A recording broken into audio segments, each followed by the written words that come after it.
Hello and welcome to today's episode. Here on the Pilgrim's Well, we're talking about marriage and family.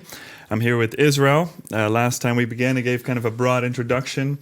Today we're going to start talking about marrying someone and choosing a person to marry. Can you kind of kick us off with the idea of why this is such a weighty point and a weighty decision in life? Well, first of all, we need to understand that marriage is a lifelong covenant. It's a covenant that we made before God and before the people. And the Bible says that as long as husband and wife live, they're bound to each other. So this covenant just can be broke if something very tragic happens, just like abandonment or adultery and death as well. So that's the reason why it's so important, because once you get married, you cannot break this covenant. My father always said to me that while we are dating or looking for someone, we have to keep our eyes wide open to see and observe everything. But once you get married, we can just close our eyes and enjoy. Yeah, I think the modern idea of marriage, that's it's for me, and I want to find somebody that can make me happy. Yeah, it's a wrong perspective really on marriage. It's really a relationship between the husband, the wife, and God. Yeah, right? that's and, it. He's right in the middle.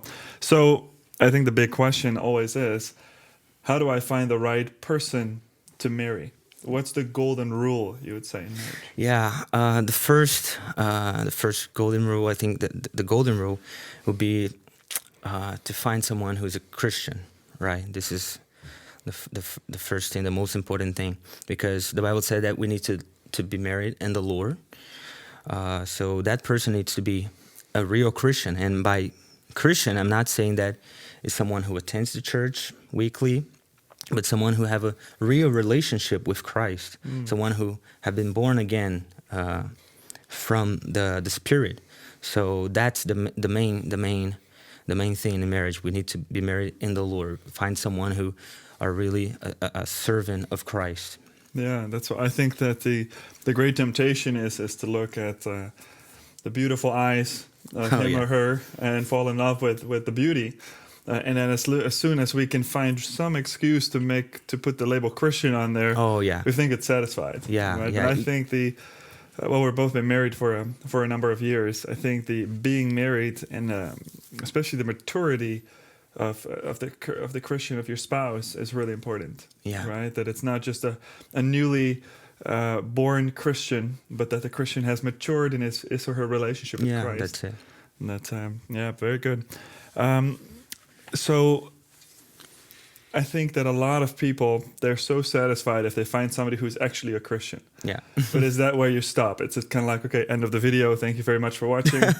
Christian, done. Or are there other things that you think are prudent to consider? Yeah, that's my main focus here today, to find some guidelines to help, because although to be Christian is the most important thing, it's not everything.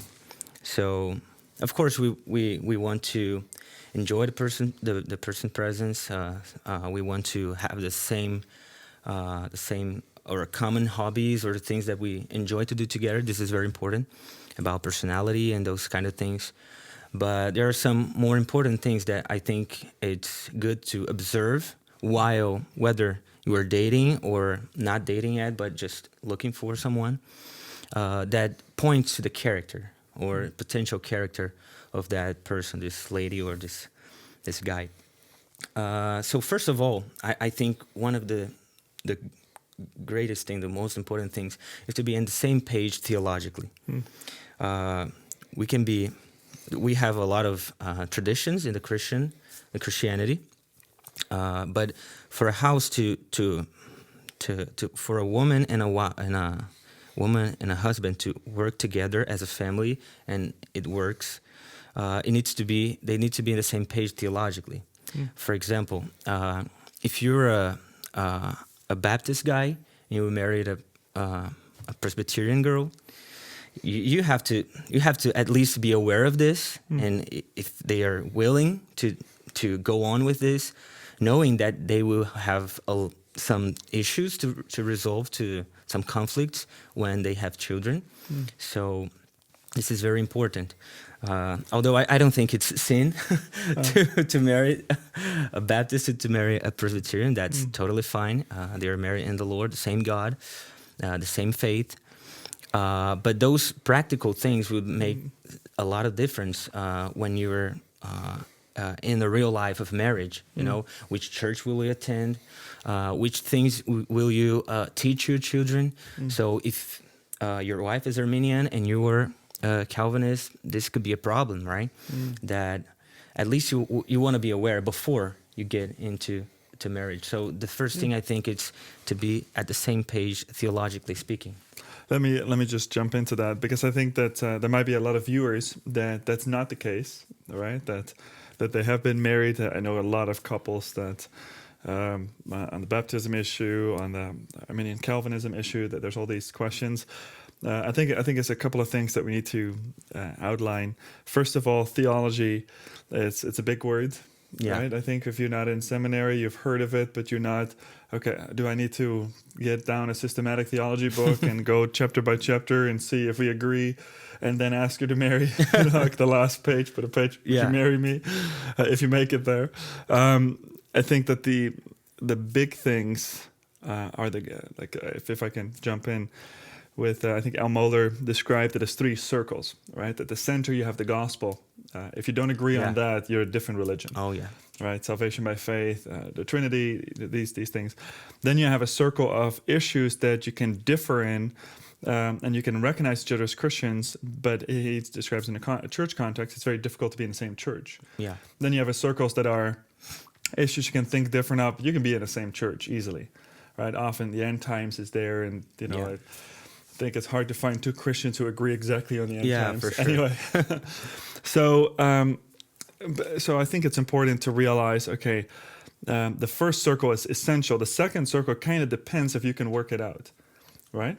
So if you're in this, if you have a disagreement with your husband and wife or your fiance before you get married, what should you figure out, right? Like, is it, okay, we think differently, end of this? Or are there ways that, for example, do you think who should decide it? Is this a democratic vote? Is this, how do you think those things should be worked out? Yeah, always communication. I think it's the best. I think to have good friends and good counsels would be good, because when we are in, you mentioned the fiancé, we are so much in that we don't want to see issues in the situation. We just skip it and say, okay, I agree, that's fine, we can, or if we disagree, we can handle it, that's fine. So to have good friends and counselors to open up your eyes and to see what it means to disagree and be married at the same time, I think it's good. But just to be aware, I think it's good for the case of baptism. I know a lot of couples.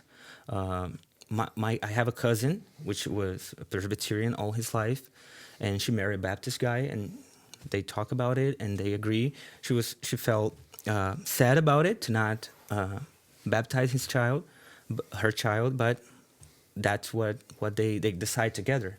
So I think it's very the Bible, I think it gives a good guideline in that the husband takes responsibility of this, not just says what we should do, but takes responsibility of this. I remember when my wife and I were dating and working towards marriage, I told her, I said, I want to let you know before you enter into this wedding boat, there's a possibility that the Lord will call me to the Middle East or some difficult area in the world. Would you be willing to follow me?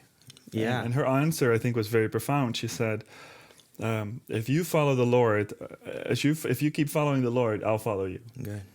Right, and I think that's nice. when a wife sees that the husband longs to follow the Lord, then it's much easier for the wife to follow the husband. Yeah, and this is our next point that I would talk about to have the same purposes in life, even professional, right? You have to be aware of this before you get married. You mentioned a good example.